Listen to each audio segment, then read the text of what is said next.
Assalamualaikum warahmatullahi wabarakatuh.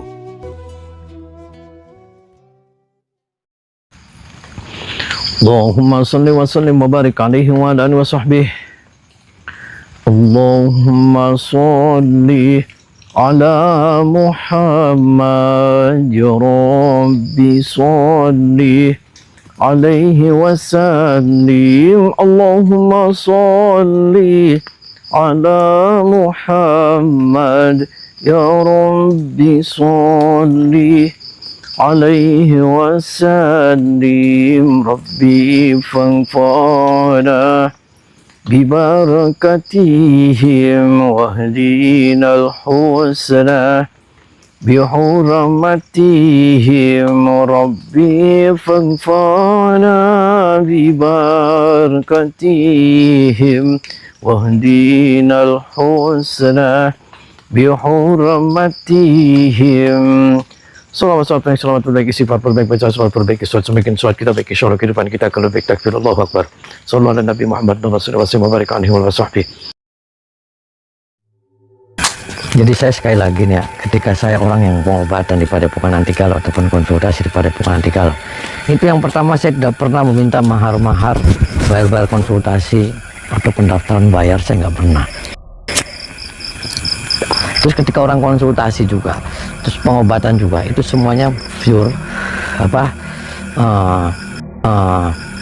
terbuka semuanya, nggak tertutup satu-satu di kamar, nggak. Baik ketika saya tadi ditelepon si gendis ngamuk-ngamuk, saya dilecehin sama Kang Ujang. Saya ke Padepokan minta jodoh, ternyata saya itu katanya dihipnotis, ditotois, terus masuk ke kamarnya Kang Ujang. Terus saya suruh jengking, suruh semacam-macam. Saya sampai hamil 3 bulan. Terus saya dipanggil ke sini, pokoknya harus tanggung jawab, kalau enggak nih saya akan demo. Padepokannya suruh tutup. Aduh, anak maning bae demo ya, demo emangnya demo dan rusak lah, jelas maning bae. Assalamualaikum. Masuk. Assalamualaikum. Masuk. Saya Ujang Bustami. Mohon maaf. Ibu, Mbak. Duduk. Oh ya, mohon maaf saya telat. Ya, saya Ujang Bustami. Mohon maaf, ini siapa namanya? Aku Gendis. Oh, ini yang namanya Mbak Gendis yang telepon-telepon sama saya yang katanya Kamu hamil. yang ngambilin saya. Oh, ngambilin di mana, Mbak? Mohon maaf. Iya, waktu saya ke Padepokan mau berobat, Ya. kamu malah nyuruh saya pergi ke kamar. Oh, Katanya mau spiritual apa, malah saya yang disuruh buka baju. Oh, disuruh buka baju. Ini berarti orangnya yang mengambil kamu. Iya, benar. Ini saksinya. Ini kamu Ujang Bustami. Ya, saya. Mengambil kamu. Iya, benar. Ya udah, minta Oh, kon katanya pertanggungjawaban. 3 bulan sudah. Iya, Lah, sudah berapa kali berarti Kang Ujang numpakin Anda saya? sudah 10 kali. Oh, 10 Kamu kali. jangan enaknya aja. Pokoknya aku minta tanggung jawab. Oh, tanggung jawab. Mohon maaf, ini siapa? Ini ibu kamu. Iya, itu ibu. Oh, ini yang namanya Maija. Ya. Oh ya, Pokoknya- perkenalkan, nama saya Maija Ujang Bustami. Ya. Kenapa Maija marah-marah sama saya? Pokoknya anak kuring ya, Mohon, kumaha. Saya sebagai anak buah emak, saya tidak terima karena Gendis sudah dihamili. Lah, pokoknya anak Pokoknya kamu ngaku aja. yang ngambilin siapa, Mak? Mohon maaf. Sudah, kamu tanggung jawab. Saya kakaknya, Oh, saya saksi. ngambilin. Iya. Terus Mak hayang naon, palaina naon, Mak? paling naon. Paling ini dikit lah, ini kawin. Oh, dikawin. Iya, Udah kamu jangan banyak alasan, ini yang tanggung jawab ini udah tinggal lahir aja kok. Mak, Kawin baik, tanggung jawab. Mak, mohon maaf, saya nggak pernah ngambilin anak emak. Sudah ngaku Udah. saja. Kamu jangan sebagai yang nggak Itu terima. dia udah banyak cerita ngaku. Ngaku aja, banyak ngaku kamu aja, Padepokan. ngaku aja. Jangan banyak bacot. Ngaku Daripada Oh, kamu maksa ngaku saya sih, sini. Mak. Kunaon maksa saya? Urusan naon, Mak? ayah itu terus Ini buktinya. Lagian ritual kok. Laling yang ngebuntingin ini, siapa tahu kucing nih yang berkosa dia. Mana mungkin kucing? Orang kamu kok. Kamu yang ngebuntingin aku. Jangan Kamu nggak usah ngarang-ngarang sama saya. Ngarang Biasa gimana lupa. orang iya? Kamu sama siapa ke sana? Saksinya siapa? Saya saksinya. Saya kakaknya. Saya nganter dia ke sana. Pokoknya aku nggak terima kalau anak Pokoknya aku kamu ini harus tanggung jawab. jadi kawin. Nggak terima. Pokoknya kawin. Terus kalau saya nggak mau ngawin, kenapa, Mak? Mau dia? Malu, akunya malu Terus, sama orang-orang. terus sayanya mau diapain sama mamanya kalau saya mau ngawinin dia? Kalau lamunnya nih rek ngawin anak kami, yuk rasakan yuk. Ya jangan, Mas. Saya kan nggak salah, Mak. Guru saya sakti, matiin aja, Mas. Kamu sih jangan fitnah saya nih. Pulang tinggal Ini gimana orang yang menyayangi itu anak kamu? Itu nggak kelihatan. Pokoknya kamu harus tanggung jawab. Saya kenal kamu saja tidak. Ini baru ketemu malam ini. Terus kamu ke Padepokannya hari apa? Tanggal berapa? Udah Terus kamu kamu- saja. Itu harusnya udah Tanggung jawab kamu. Terus kena kesananya sama siapa? Sama kenal saya aja. kan saya saksinya di sini. Kamu udah jangan ngarang-ngarang kamu. Jangan kan saya nganter dia ke sana. Saya tempeleng semuanya. Tempeleng. Habis pulang dari Kang Ujang Bustami tuh banyak cerita ritual di sana. Ternyata dihamilin sampai sekarang. Iya. Belum terjawab. Aku tuh dipaksa sama dia. Kamunya minta apa kesananya? Saya juga nggak tahu. Waktu ke Pokoknya saya. anak kami tak dikawin. Kudu Terus kamu emang minta apa waktu ke saya ke sana? Ya saya minta pengobatan biar saya tuh sembuh dari penyakit saya. Oh, sembuh. Terus penyakitnya apa kamunya? Gak jelas. Kamu jangan minta saya dong. Udah, Pokoknya kamu jangan mau anaknya aja. Kamu berbeli ini Nggak mungkin anak kalau nggak kamu. dikompas sampai bulat begitu loh. Pokoknya Enak aja sampai nggak enak begitu. Tok, mau dikawin ku saya.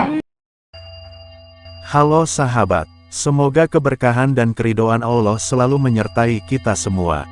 Dan semoga Allah mudahkan setiap urusan kita, baik di dunia maupun di akhirat. Amin. Kang Ujang Bustami kali ini menolak untuk menikahi anak gadis dari seorang tokoh spiritual sepuh, Mak Ijah. Kang Ujang Bustami bahkan hendak pergi meninggalkan rumah Mak Ijah tersebut. Akan tetapi, para anak-anak buah Mak Ijah ini mereka tidak terima dan tidak membiarkan Kang Ujang Bustami pergi begitu saja. Sebagai anak-anak murid Mak Ijah, Pak Bejo dan temannya itu dia tidak bisa diam ketika anak dari gurunya diperkosa, dan bahkan kini si Ning Gendis ini dia sudah hamil 3 bulan. Mereka tetap menuntut Kang Ujang Bustami bersedia bertanggung jawab, dengan cara menikahi si Ning Gendis sebagai istri muda Kang Ujang Bustami. Karena Kang Ujang Bustami tidak merasa melakukan apa yang keluarga besar Mak Ijah ini tuduhkan, maka Kang Ujang Bustami tentu saja menolak untuk menjadi menantu Mak Ijah tersebut. Adapun awal mula dari tuduhan terhadap Kang Ujang Bustami ini, adalah berdasarkan cerita dari Ning Gendis dan kakaknya, Ning Monik. Kedua wanita itu mereka mengaku, jika mereka pernah pergi ke Padepokan Anti Galau untuk melakukan pengobatan agar lancar jodoh. Tak disangka, Ning Gendis mengaku, jika selama pelaksanaan ritual lancar jodoh itu, dia dipaksa untuk membuka semua pakaian-pakaiannya, hingga kemudian dipaksa untuk berhubungan badan. Ning Gendis juga mengaku, jika sekali kedatangannya itu, dia diperkosa sebanyak 15 kali oleh Kang Ujang Bustami. Maka ketika kini Ning Gendis hamil 3 bulan, maka dia pun segera menelpon Padepokan Anti Galau dan kemudian marah-marah kepada Kang Ujang Bustami dan meminta untuk dinikahi. Bahkan, kemudian Ning Gendis dan Mak Ijah itu mereka mengancam akan mendemo Padepokan Anti Galau karena dianggap sebagai padepokan percabulan. Hal-hal demikian itulah yang akhirnya membawa Kang Ujang Bustami ke rumah Ning Gendis ini. Karena Kang Ujang Bustami hendak meluruskan dan mencari tahu, apakah yang sebenarnya telah terjadi. Akan tetapi, rupanya perjuangan Kang Ujang Bustami untuk membersihkan nama baik beliau dan nama baik Padepokan Anti Galau itu tidaklah berjalan dengan mudah, karena Ning Gendis dan keluarga besarnya ini mereka tetap menolak penjelasan dan pernyataan Kang Ujang Bustami. Oleh karena itu tak ada lagi pilihan lain bagi Kang Ujang Bustami, selain membantu mereka menyalurkan emosi-emosinya dengan cara bertarung dan beradu ilmu. Mungkin setelah mereka dihajar, nantinya mereka akan bisa berpikir dengan jernih dan juga dengan benar. Dan begitu para anak-anak buah Mak Ija ini berhasil Kang Ujang Bustomi kalahkan, Kang Ujang Bustomi kembali menanyai Ning Gendis. Kang Ujang Bustomi meminta Ning Gendis berkata dengan jujur dan benar, siapakah sosok orang yang sudah memperkosa dan mengamili Ning Gendis tersebut. Namun rupanya anak Mak Ija ini dia tetap bersikukuh telah dihamili oleh Kang Ujang Bustomi. Mengetahui sikap keras kepala wanita ini, Kang Ujang Bustomi meminta agar dipertemukan dengan salah seorang walinya. Dan lelaki yang bernama Kiai Hambali inilah, rupanya sosok paman yang menjadi wali dari Ning Gendis tersebut. Kamu jangan terbujuk rayuan si Gendis dong. Tadi saya ke kamar juga saya nggak ngapa-ngapain Pak. Begini aja, saya sebagai pamannya, Kiai Hambali, merasa malu, merasa terbebani mental, beban moral, termasuk Maijah ibu kandungnya. Dia beban mental, apalagi usianya kan sudah tidak muda lagi, sudah tua.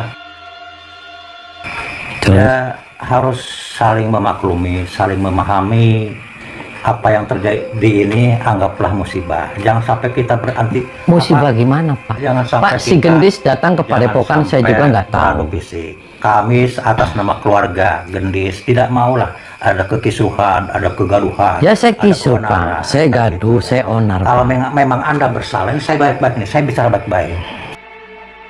Saya tidak bernada keras, tidak. Saya mengikuti irama Anda. Kalau Anda mau beritikat baik, berbaiklah.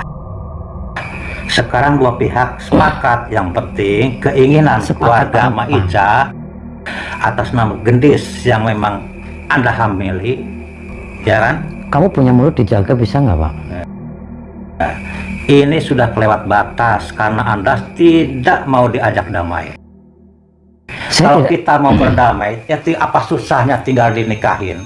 Gini nih Pak, gini. Saya jelasin ya Pak. Ya, saya juga capek Pak. Capek. Saya juga dengerin cocot kamu tuh capek. Nggak jelas-jelas. Nah sekarang maunya apa? Jadi hanya gini. dua alternatif.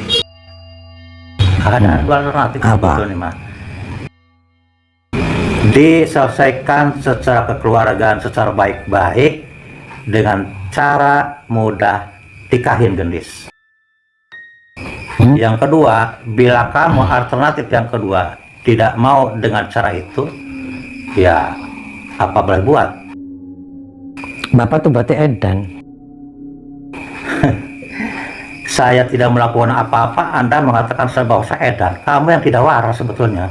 Kalau kamu waras, kamu kan orang berilmu. Ini jujur sama saya, orang Pak. pendidikan berilmu. Jujur sama saya, kamu yang numpakin dia ya. Itu fitnah. Ya Bapak juga fitnah ke saya. Kamu punya bukti nggak bahwa saya itu ponakan saya? Nggak mungkin dong, kamu harus berpikir. Ya saya juga sehat. Bapak berpikir secara sehat, nggak Berpikir mungkin. sehat kamu tuh ya. Nggak mungkin saya di Padepokan numpakin ponakan pasien. saya. Ya kan? Namanya orang itu kan perempuan lemah.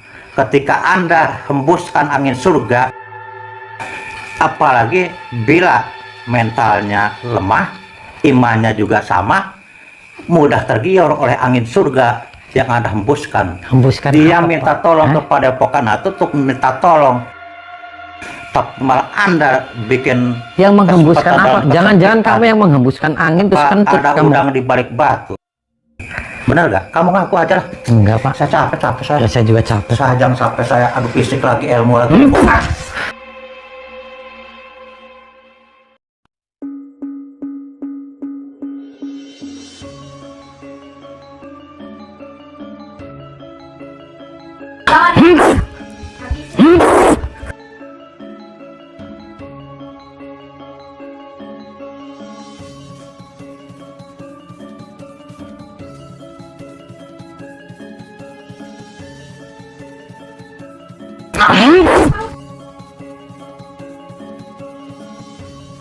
Kamu nikahin aja. Saya berdosin tuh, Nikahin Pak. aja. Berdosin sama saya perutnya. Enggak, saya enggak mau nikahin siapapun. Dan sekarang mau beritikat baik gak kamu? Saya enggak mau itikat baik dan Saya saya sampai ini dikeluarkan, tahu nggak?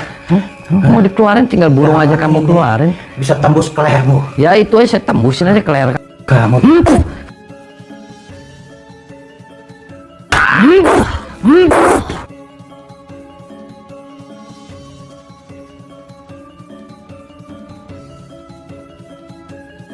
Capek-capek sendiri kamu dibikin jangan sampai sendiri. keluar dari warang kata Mbak.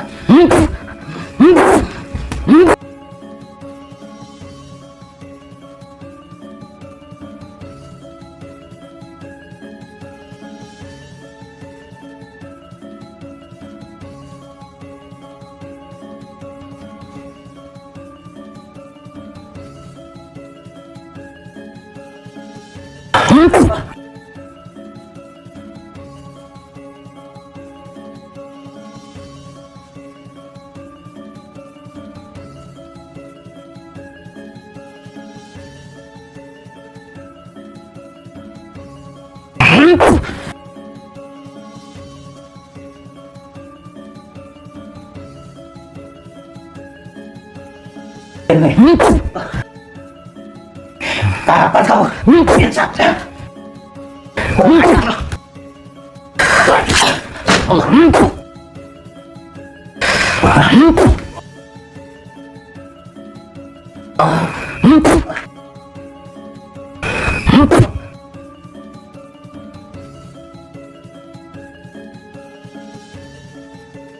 Duduk kamu. Mau saya jejak kamu?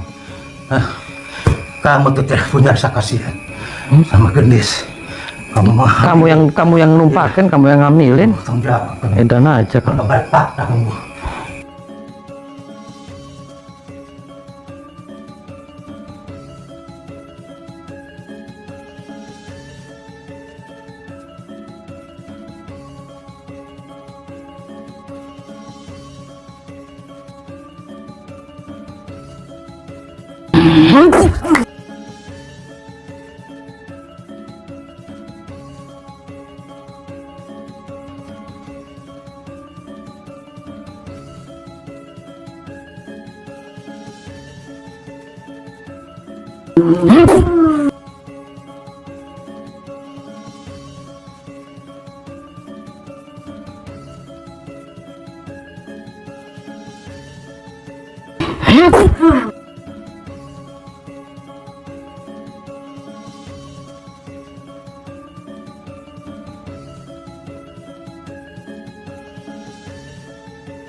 Nggak mau dengar, saya nggak mau dengar ocehan-ocehan kamu, Pak.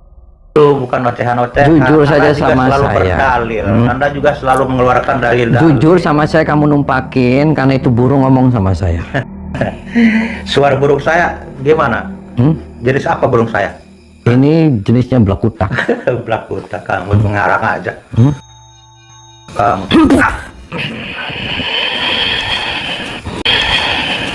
Innama amruhu idza arada syai'an ayaqula lahu kun fayakun hajarul maut.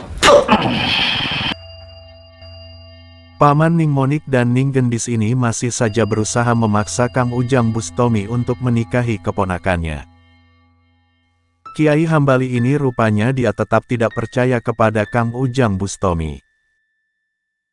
Dan dengan kemampuannya yang masih tersisa, Kiai Hambali ini dia berusaha mengeluarkan jurus pamungkasnya. Akan tetapi, atas izin Tuhan Yang Maha Esa, sang Kiai ini berhasil juga Kang Ujang buat tumbang dan terlentang di bawah kaki salah satu keponakannya. Melihat hal tersebut, Ning Monik ini dia menjadi marah dan kemudian dia mencaci maki Kang Ujang Bustomi.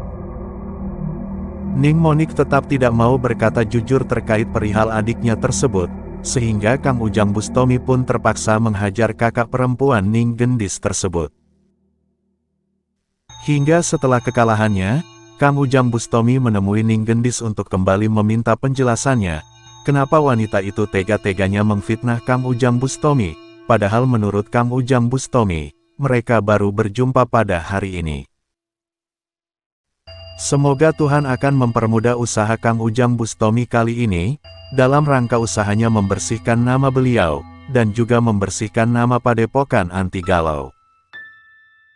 Semoga saja nantinya akan terungkap, siapakah kiranya sosok orang yang sudah memperkosa dan menghamili Ning Gendis ini.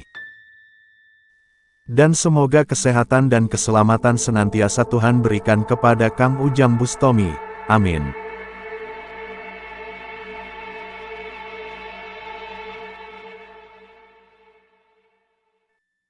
Bangun, duduk. Baca istighfar kamu.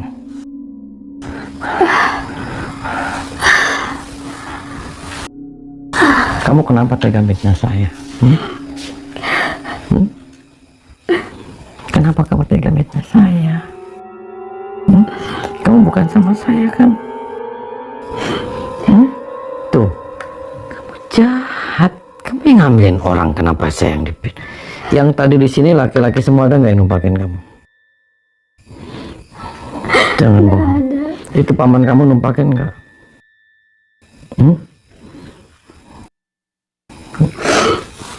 Jangan bohong. Terus yang numpakin kamu siapa? Dukun. Oh, dukun. Kenapa kamu sama dukun yang tumpak-tumpakan, kenapa saya yang difitnah? Sampai semuanya gaduh semuanya. Maafin saya. Jangan aja, kamu jangan kayak gitu. Gak boleh. Kamu yang ngambil sendiri, kamu yang numpakin orang. Kenapa malah fitnahnya saya? Bangun kamu, sini. Tuh ngomong sama paman kamu. Jelasin sama paman kamu. Jelasin. Katanya di